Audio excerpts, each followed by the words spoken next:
प्रणाम साथियों, मैं अभिषेक हूँ और आज मुद्दे की बात में हम चर्चा करेंगे नए मध्य प्रदेश की। जी हाँ, बीते एक सप्ताह में मध्य प्रदेश में जो राजनीतिक परिवर्तन हुए हैं, उन्होंने मध्य प्रदेश की 2 या 4 दशक पुरानी राजनीति को बिल्कुल बदल कर रख दिया है। जहां भाजपा ने दिग्गजों की भीड़ में नए चेहरे को मुख्यमंत्री बनाकर नए नेतृत्व का स्पष्ट संदेश दिया है, तो कांग्रेस ने भी भाजपा से सबक लेते हुए अपने 4 दशक पुराने राजनीतिक नेतृत्व को आराम दिया है और नए चेहरों को मध्य प्रदेश की राजनीति की बागडोर सौंपी है। अब देखना यह होगा कि भाजपा और कांग्रेस दोनों प्रमुख दल अपने नए नेतृत्व के साथ मध्य प्रदेश की राजनीति को किस दिशा की ओर ले जाते हैं। देखिए भारत भवा की एक खास रिपोर्ट। मध्य प्रदेश विधानसभा चुनाव 2023 के पहले और बाद में जो भी राजनीतिक निर्णय लिए गए हैं, उसमें राजनीति की एक नई इबारत दिखाई देती है, जो पार्टी विशेष के निजी आकलन के लिए नफा नुकसान वाली हो सकती है,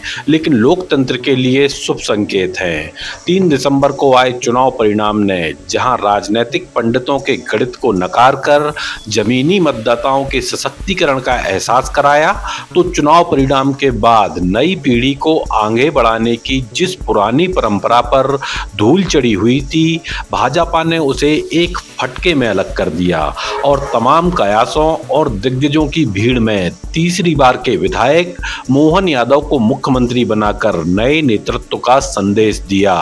और अब आगे मंत्रिमंडल में भी इसी प्रकार की नीति को रखने की पूरी संभावना है। मध्य प्रदेश में पिछले 2 दशकों से खासकर उपचुनाव के बाद भाजपा जिस तरह गुटों में बटी हुई थी, उसमें बड़े नेताओं और मंत्रियों पर ही नहीं, कार्यकर्ताओं और पार्टी पदाधिकारियों पर भी किसी नेता के वरद हस्त का ठप्पा चस्पा हुआ दिखाई देता था और इस चक्रव्यूह के आगे भाजपा का केंद्रीय नेतृत्व और पितृ संगठन आरएसएस भी बेबस नजर आता था। मध्य प्रदेश में वरिष्ठ मंत्रियों की कार्यशैली और आपसी मतभेद कई बार प्रदेश भर में सुर्खियां बनकर उभरी, तो संगठन स्तर के पदाधिकारियों की नियुक्ति में क्षेत्रीय विधायक मंत्रियों की हठधर्मिता ने कार्यकर्ताओं में विचारधारा से अधिक व्यक्ति सम्मत होने की भावना को बढ़ावा दिया। लेकिन भाजपा के केंद्रीय नेतृत्व ने एक के बाद एक सख्त निर्णय लेकर न केवल सत्ता के ढर्रे को बदला है,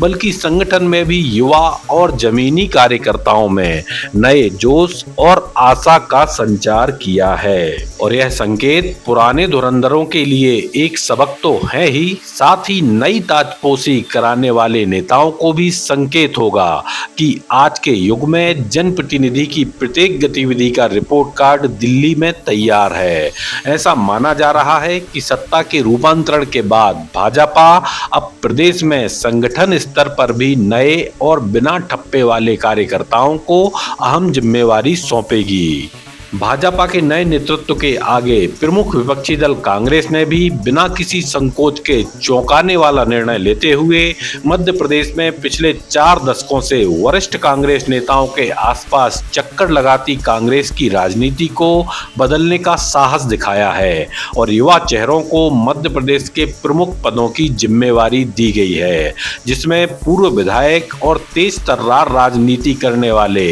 जीतू पटवारी को कांग्रेस अध्यक्ष